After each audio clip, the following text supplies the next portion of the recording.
ter conhecido vocês, tê-los na minha vida.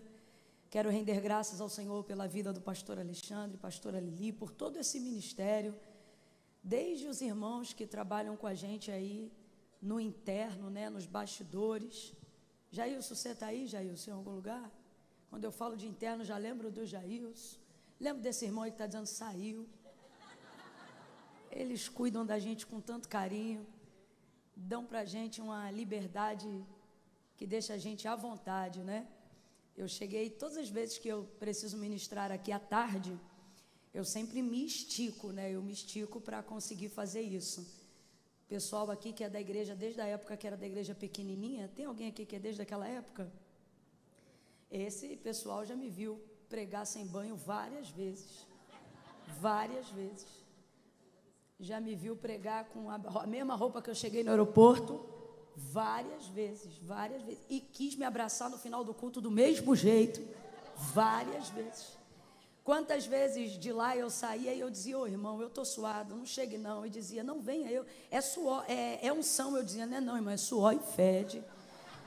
O culto da tarde, irmãos, é um culto de quem não tem problema em sacrificar ao Senhor, né?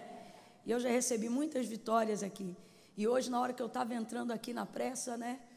E aí eu falei, meu Deus, hoje eu consegui, né? Estou limpa, passei a roupa, só não deu tempo de pentear o cabelo.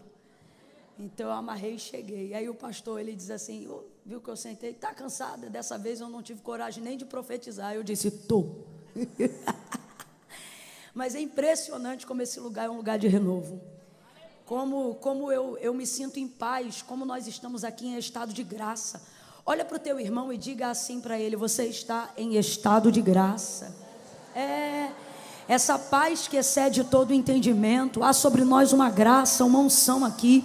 Você consegue compreender que você está onde você deveria estar, na hora que você deveria estar, com quem você deveria estar? Meu Deus, olhe para alguém aí e diga assim, você está no lugar certo, na hora certa, diga, fazendo a coisa certa. Por causa disso, até o que era para dar errado na tua vida vai dar certo, porque você está no lugar certo, na hora certa, fazendo a coisa certa. Enquanto você está aqui, Deus está aplainando as tuas veredas, Deus está endireitando os caminhos tortuosos, Deus está alcançando tua parentela. Isso não é jargão, não é vício de linguagem, de círculo de oração à tarde, não. Isso é uma realidade. Quantas vezes nós estamos aqui na casa de Deus e o Senhor está cortando laço, fechando sepultura, jogando por terra o leito, visitando a família, renovando a nossa alma, renovando o nosso ministério, desemborcando os vasos, levantando os seus profetas, dando uma direção, ministrando sobre nós uma palavra. Alguém às vezes pensa que a gente vem aqui fazer uma social, um encontro, e não, é lugar de fonte, é lugar de abastecimento, é lugar de renovo. Ou alguém pode estender a mão e render graças ao Senhor, porque uns confiam em carros, outros em cavalos, mas nós estamos aqui porque fazemos menção do nome do Senhor. Nele está a nossa confiança, é nele que nós temos crido. Os encurvam-se e caem, mas nós estamos aqui nesta tarde de pé, porque assim como Jó, nós podemos dizer, eu bem sei em quem tenho crido, e eu sei que o meu Redentor vive. Oh glória, aleluia. Não tem lugar melhor para estar não, meu irmão. Você está no lugar certo, na hora certa, fazendo uma das poucas coisas que você de fato consegue fazer certo. Quer adorar, quer buscar. Em casa você pensa uma coisa errada, e daqui a pouco aquele pensamento vai ganhando crescimento, se você não estiver muito ligado. Aqui não, aqui tu pensa uma coisa errada, o Espírito Santo já desvia, você, meu Deus, cobre a minha mente com teu sangue. Aqui a gente está coberto, meu Deus. Fala para os dois aí, diga assim, você está coberto. Você está coberta, você está coberto. É por isso que praga alguma chegará à tua tenda. Você está coberta. Teus filhos estão cobertos, tua casa está coberta, tua família está coberta. A unção que Deus te deu está guardada. Deus me manda dizer: teu coração está coberto. Olha como eu te blindo, olha como eu te livro, olha como eu protejo o seu coração, para que você não seja defraudada, para que a sua inocência não seja roubada, para que você não se torne um imundo, uma imunda, para que você mantenha seu coração em pureza, pureza é poder. Completa para mim essa frase para eu ter certeza que você está me ouvindo bem. Pureza é poder. Pureza é poder. Por isso o anjo disse para Josué: santifica-te hoje, que amanhã o Senhor fará maravilhas no meio de vós. Muitas vezes, irmãos, o diabo não quer roubar nossa casa, não quer roubar nosso dinheiro, não quer roubar nosso status, não. Ele quer roubar a nossa pureza. Ele quer roubar a nossa pureza, porque pureza é poder. A Bíblia, por exemplo, diz, o evangelista Tiago afirma que a oração de um justo muito pode em seus efeitos. Certa feita eu ouvi uma frase que eu acho ela muito boa, mas ela não carrega toda a verdade, né? Aonde diz assim: a oração não é poderosa por causa de quem faz, a oração é poderosa por causa de quem ouve. E isso é uma parte da verdade, mas não é toda a verdade. Porque se fosse toda a verdade, não precisaríamos, por exemplo, selecionar pessoas para interceder pela nossa vida. Fala a verdade, você pede qualquer pessoa para orar por você? E ainda que você peça, você não está botando fé em que toda pessoa que orar por você, Deus vai responder a oração dela. Porque a oração que provoca de Deus correspondência não é simplesmente a intercessória. Porque ouvir, irmão, Deus ouve todas as orações. Não há oração que Deus não ouça, assim como não há blasfêmia que Deus não escute. Agora, o que gera a correspondência de Deus é a oração de um justo. E olha, não se acha justo igual se acha pipoca na rua, não.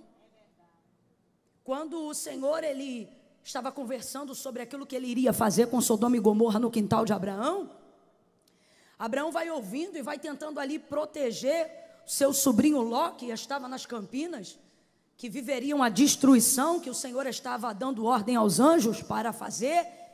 E aí ele diz assim: Senhor, e se tiver 100 justos, 50, 40, 30... Ele, na verdade, não quer saber nem de 30, nem de 40, ele quer saber do sobrinho. Mas para não ficar chato, ele não diz diretamente do sobrinho, para não parecer nepotismo espiritual. Então ele vai costurando ali, cozinhando pela emenda, para ver se ele consegue convencer. Deus, sabendo o que de fato se trata a conversa de Abraão, vai olhar para ele e vai responder assim: Abraão, não há sequer um. O que ele está dizendo? Quem você veio aqui achando que pode livrar por achar que ele tem obras de justiça, você está muito enganado. E por que Deus vai falar isso para Abraão? Porque na verdade Abraão pensa assim: poxa, meu sobrinho não pratica as obras dos sodomitas, né? Ele não praticava essas obras com as suas mãos, mas, por exemplo, ele desenvolveu um hábito que é perigoso e que muitas vezes faz a gente perder o que Deus nos confiou, não porque a gente entra com o pé onde não deveria, ou toca com as mãos no que não deveria, ou fala o que não deveria. Olha o que o texto vai dizer: que Ló, ele pegava a sua cadeira e se assentava à porta da cidade. E ele fazia alguma coisa com a mão? Não. Fazia alguma coisa com o pé? Não. Falava alguma coisa com a boca? Não. Mas a Bíblia diz que a concupiscência da vida está nos olhos. Por isso a palavra do Senhor orienta a gente ao quê? Não porei coisas mais diante dos meus olhos. Tem crente que perde a unção, não é porque adultera, não é porque fornica, é porque fica maratonando série que o Espírito Santo não senta para ver. Aí o Espírito Santo não fica, depois ele está vazio, não sente Deus, o céu está de bronze, a oração não sobe, ele não entende por quê. A concupiscência da vida está nos olhos. Tudo que a alma, o corpo e a sua vida pratica, passa pelos seus olhos. Por isso o Senhor vai dizer: se os teus olhos forem bons, todo o seu corpo será luz. Mas se os teus olhos, entende? Não estiverem no que é bom, não olharem o que é bom, tiverem prazer naquilo que é carnal, naquilo que agrada somente à vista, todo o teu corpo estará em trevas. E quão densas trevas, diz o texto, ele estará. Então tem crente que não entende porque que a oração não é ouvida, porque que está na igreja, mas não sente a presença de Deus, porque que dobra o joelho, mas não se quebranta mais, não chora mais. Aí Deus vai dizer o que para ele? Não há sequer um. O que o Senhor está dizendo? Você está pensando o que, Abraão? Que seu sobrinho Ló, porque não faz com a mão, não faz com o pé, não faz com a boca, é justo? Deixa eu te falar um negócio muito sério, eu não programei dizer isso não, mas Deus está mandando eu dizer aqui. O justo não é aquele que apenas se abstém de não fazer. A Bíblia não considera justo aquele que não faz, ou o homem que você chama de bom. Para Deus, o justo não é o que se abstém, o justo é o que aborrece o mal.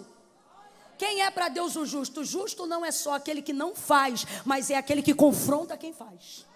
É aquele que denuncia quem faz. A palavra de Deus diz que o justo, a palavra de Deus não diz assim, pastora Liliane, o justo é bom. Não, a palavra de Deus diz assim, o justo aborrece o mal. Entende? É diferente. E aí o Senhor vai dar livramento a Ló por amor a Abraão, mas não porque suas obras eram justas. Agora Deus está falando de quem, gente? De uma cidade, de uma não, de duas. De duas cidades extremamente povoadas. E esses dias o Senhor estava falando comigo e Ele me disse, e é por isso que eu estou abrindo meu coração em Deus aqui para a igreja. O Senhor estava dizendo, minha filha, quantas intercessões, mas vocês precisam se perguntar por que não está vindo resposta da minha parte. Porque vocês sabem o que pedir, vocês sabem o que querem, mas a pergunta é, vocês têm andado com uma vida coerente a ponto de que ao mencionar ou a falar, Deus esteja disposto não só a ouvir, mas a corresponder? Porque de fato a oração, ela não é poderosa só por causa de quem faz, mas acima de tudo por causa de quem ouve. Só que Deus está dizendo, eu também levo em consideração quem faz. Quando Daniel decidiu verbalizar o pedido de sua oração, o que a palavra de Deus diz depois de 21 dias, quando o anjo vai ao seu encontro? Daniel, tu és um homem muito amado. Antes de que a oração chegasse na sua boca, eu já havia enviado resposta por causa do pedido do seu coração. Então diga para mim, como o céu considera Daniel? O céu considera o que Daniel não só fala, mas considera o que Daniel pensa, considera o que Daniel deseja, por causa da vida justa e reta que ele levava. Ele diz, Daniel, homem muito amado. Às vezes a gente ora horas. E com todo respeito, irmãos, isso não quer dizer tudo. Porque o que o Senhor Jesus disse foi que não é pelo muito falar que nós seremos ouvidos. Pedis e não recebeis porque pedi mal, porque vocês querem gastar nos vossos próprios deleites. Que é isso? Nós temos pressa na resposta que nos apraz, mas não temos a mesma disposição para agradar a Deus em obras de justiça. Deus está dizendo a alguém assim, olha, vive o teu dia a dia para me agradar, e quando você for orar por algo de 5 anos, eu vou te responder em 5 minutos. Porque não são suas muitas palavras, mas é o seu desejo de fazer a vontade de Deus que faz a diferença. Oh, Deus está nos justificando, nos justificando. Levante a sua mão, estou sentindo, irmãos, a oportunidade. O Espírito Santo está nos dando oportunidade nesta noite. Levante a sua mão e comece a interceder pedindo ao Senhor que perdoe os nossos pecados. Peça isso aí agora, Senhor, perdoa os meus pecados. Me faz sair daqui nessa noite, depois que o culto acabar, lavada, limpa, limpo, corrigido, disciplinado. Me aperta, me molda, me quebra, mas não me deixa ser como uma lata vazia. Não me deixa ser como Israel, que tinha a arca, mas não tinha mais a tua presença. Me livra da desgraça que seria carregar o teu nome e não ter mais a tua presença, porque isso seria cair em desgraça. Comece a pedir ao Senhor aí, limpa meus olhos, me livra dessas séries que não te agradam, desses filmes que só levantam corrupção e traição no meu coração. Não é que eu quero viver no mundo de maravilhas não, mas eu quero ser puro, eu quero ser santo, eu quero ser limpo. Purifica-me, purifica-me como ísope e ficarei purado. Lava-me, limpa-me, Senhor, me lava nesta tarde. Olabaia da sai, remaia candarabachai. Bota a mão no teu coração, insiste mais um pouco aí. Insiste mais um pouco aí. Oh, meu Deus do céu, insiste. Fala para Ele: Senhor, me limpa, corrige o meu caráter. Corrige o meu caráter, corrige a minha mentalidade. De um tempo para cá eu venho sido influenciado por aquilo que eu vejo, por aquilo que eu ouço, Senhor. E eu preciso. Catuca ele para mim, irmão, para ele me ajudar, por favor. Comece a pedir isso ao Senhor. Senhor, eu preciso ser limpo, ser lavado. Ah, Senhor, tira de mim todo orgulho, toda vaidade, todo medo de não confessar pecado. Sai agora do nosso meio todo medo. Irmãos, eu não programei isso não. Isso aqui é resposta da oração das Déboras, que quando está orando pelo pregador ou pela pregadora, eles dizem: Senhor, faz como tu queres, essa casa é tua. Faz como tu queres, esse povo é teu. Deus está dizendo: eu separei esse momento para lavar as vestes. Eu separei esse momento para que vocês se aproximem do Sinai. Mas eu não quero que vocês tenham medo, como Israel, que ao ouvir os trovões correu, ao ouvir os relâmpagos disse: Moisés, vai em nosso lugar. Deus está dizendo: sede santo como santo é o vosso Pai que está no céu. E vocês não terão medo do vosso Pai, não terão medo da vossa glória, não terão medo do vosso poder. Aumenta aí o fluxo de oração, minha filha. Aumenta o fluxo de intercessão aí, meu irmão, e começa a pedir: Deus, expurga de mim até os pecados que me são ocultos. Expurga, Senhor. Tu fizeste isso com Davi, faça comigo também. Me limpa por dentro, mexe comigo por dentro, remove a sujeira que está dentro, limpa os pensamentos de dentro.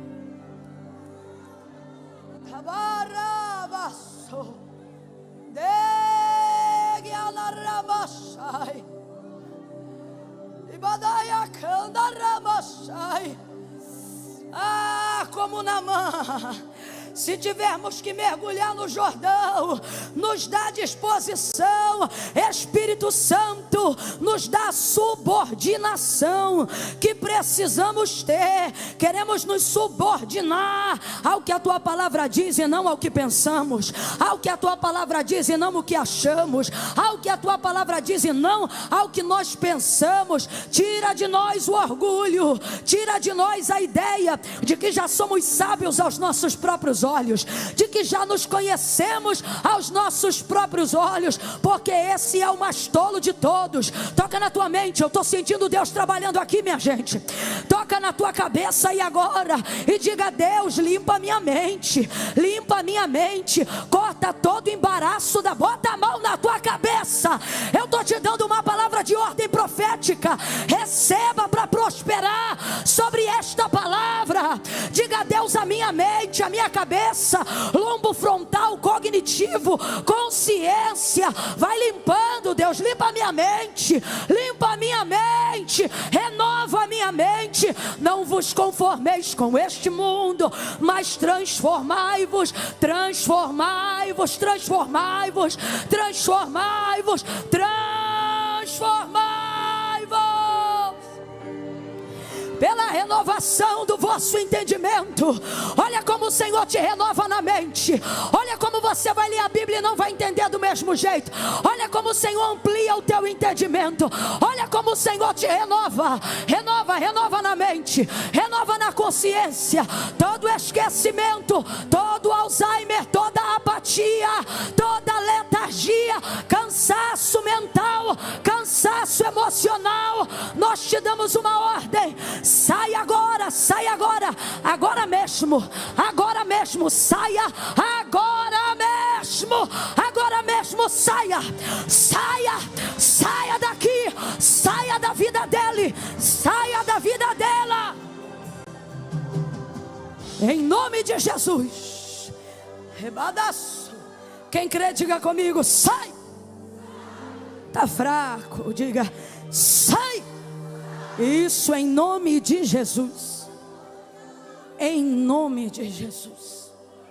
Amém. Amém. Oraca na súria. Aleluia. Aleluia. Mateus capítulo 25. Oh, aleluia.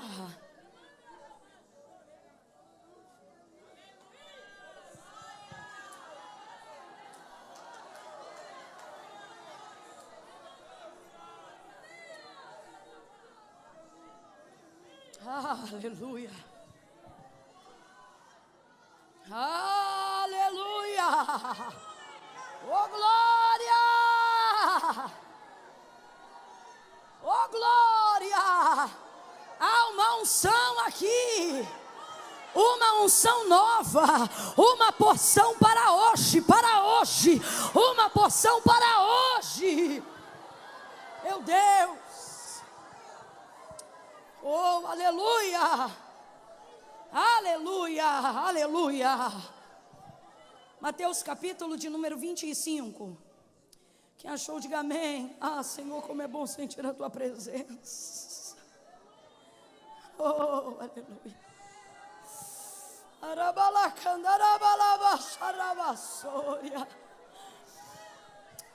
Aleluia, diz assim o verso 1. Então o reino dos céus será semelhante a 10 virgens, que tomando as suas lâmpadas, saíram ao encontro do noivo. 5 eram insensatas e 5 eram prudentes. Em outras versões vai dizer, 5 eram nécias, ou ainda 5 eram loucas, e 5 eram prudentes. As insensatas, ou as loucas, né? Ou as nécias, ao tomarem as suas lâmpadas, não levaram azeite consigo.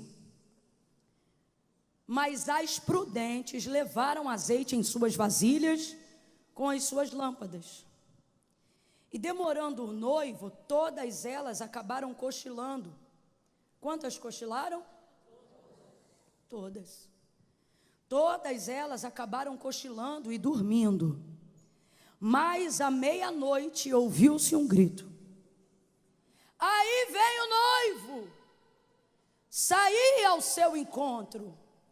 Então todas aquelas virgens se levantaram e prepararam as suas lâmpadas. E as loucas disseram às prudentes, dai-nos do vosso azeite, as nossas lâmpadas se apagam. Mas as prudentes responderam, não seja acaso que falte a nós e a vós? Ide antes aos que vendem e comprai-o. E tendo elas ido comprá-lo, chegou o noivo. As virgens que estavam preparadas entraram com ele para as bodas.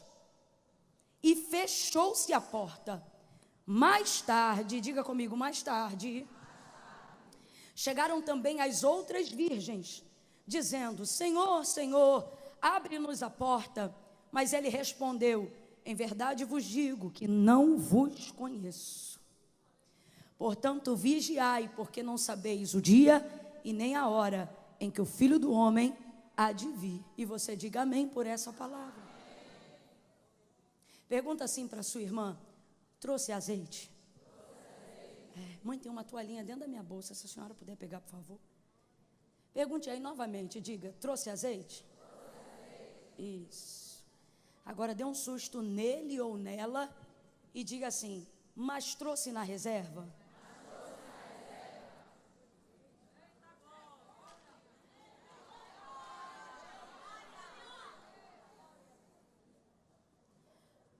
O Senhor, Ele vai, é o próprio Jesus que está fazendo essa analogia, essa comparação, para que haja a compreensão daquele povo, de como eles devem se comportar e de como o reino dos céus se manifestará na vida deles, tendo eles não apenas como espectadores do reino, mas participantes do reino. Veja, Jesus não quer admiradores, Ele quer formar discípulos. Para Jesus, não é o suficiente que você saiba quem Ele é. Por isso que uma das coisas que comprovam a inscrição do seu nome no livro da vida, não é chegar ao conhecimento de que Ele é o Senhor, é reconhecê-lo publicamente. Isso é que te dá garantia. Não são também suas obras, porque salvação não é mérito, é graça. Jesus disse, isso não vem de vós, Essa obra eu vou fazer. Lembra do ladrão à direita de Jesus no Calvário? Ele olhou para Jesus, golpeado, sangrando, inchado, cheio de hematomas, coroa de espinhos na cabeça, corpo praticamente nu. E ele disse: Senhor. Qual foi a primeira palavra que saiu da boca do ladrão da cruz? Senhor. Ele verbalizou, ele disse: Senhor, se possível for, lembra-te de mim quando entrares no teu reino. Jesus não está com cara de rei naquele momento. Jesus não tem nada que aponte para a realeza naquele momento.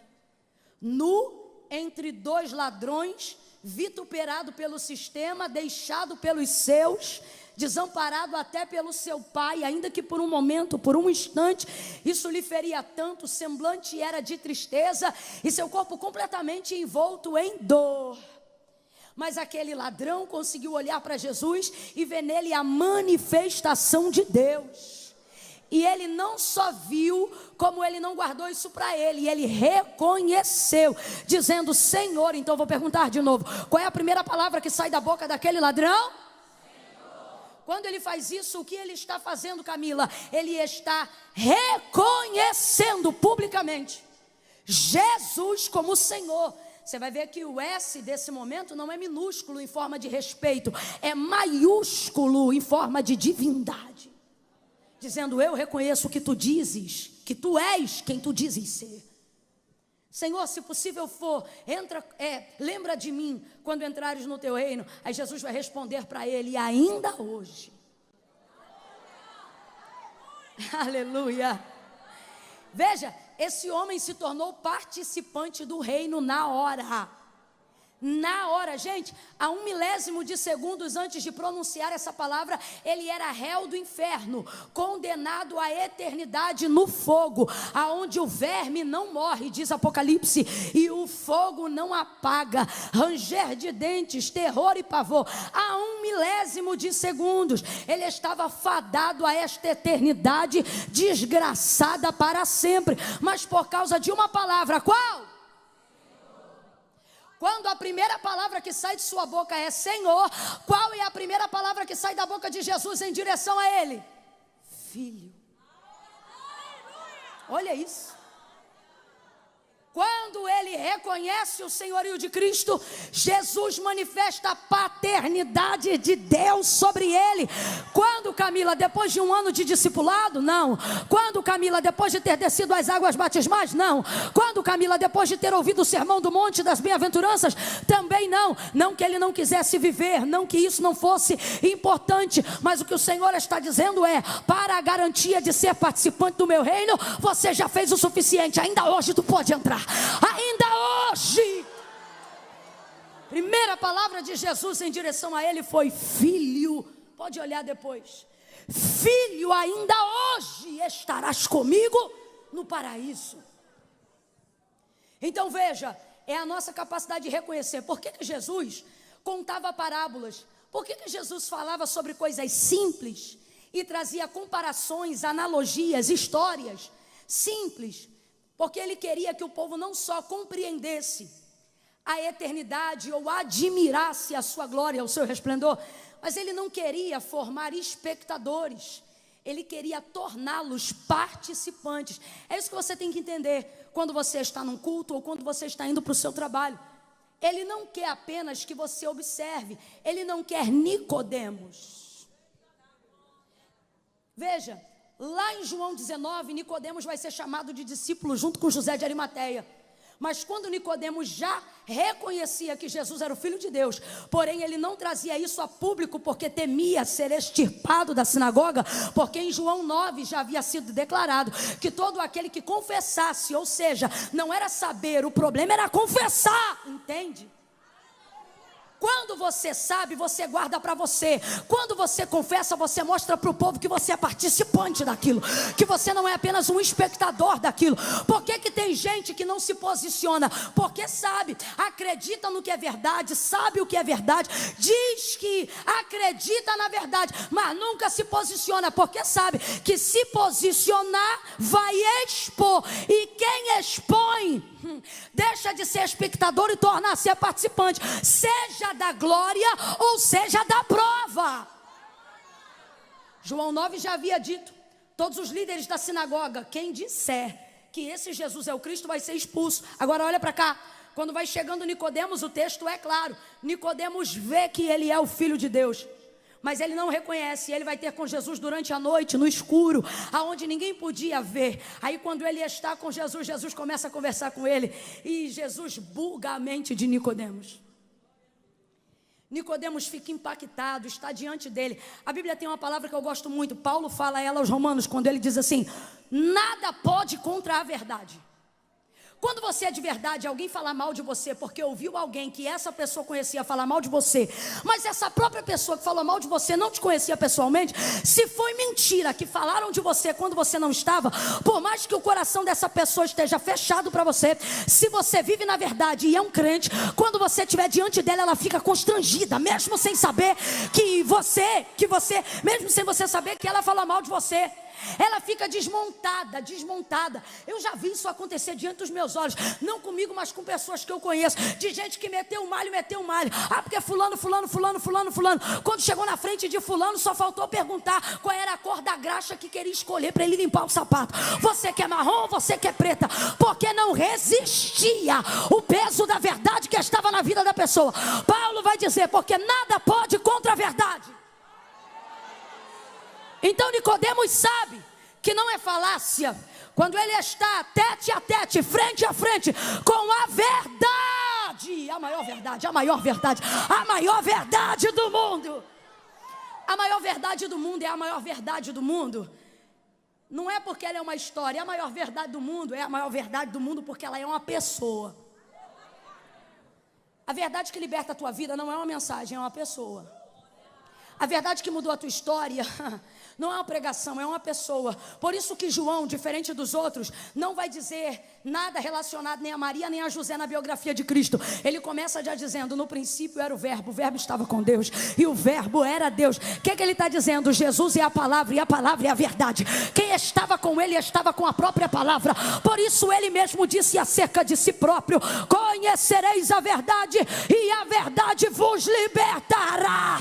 O que ele está dizendo? Você não acredita apenas em uma mensagem pode se perder com o tempo, uma história pode ser alterada pelos seus tradutores, mas uma pessoa não. É por isso que toda a experiência com o cristianismo tem que passar obrigatoriamente por Cristo, senão ela ficará ultrapassada. Agora, se a tua experiência com o evangelho passar pelo dono do evangelho, quem?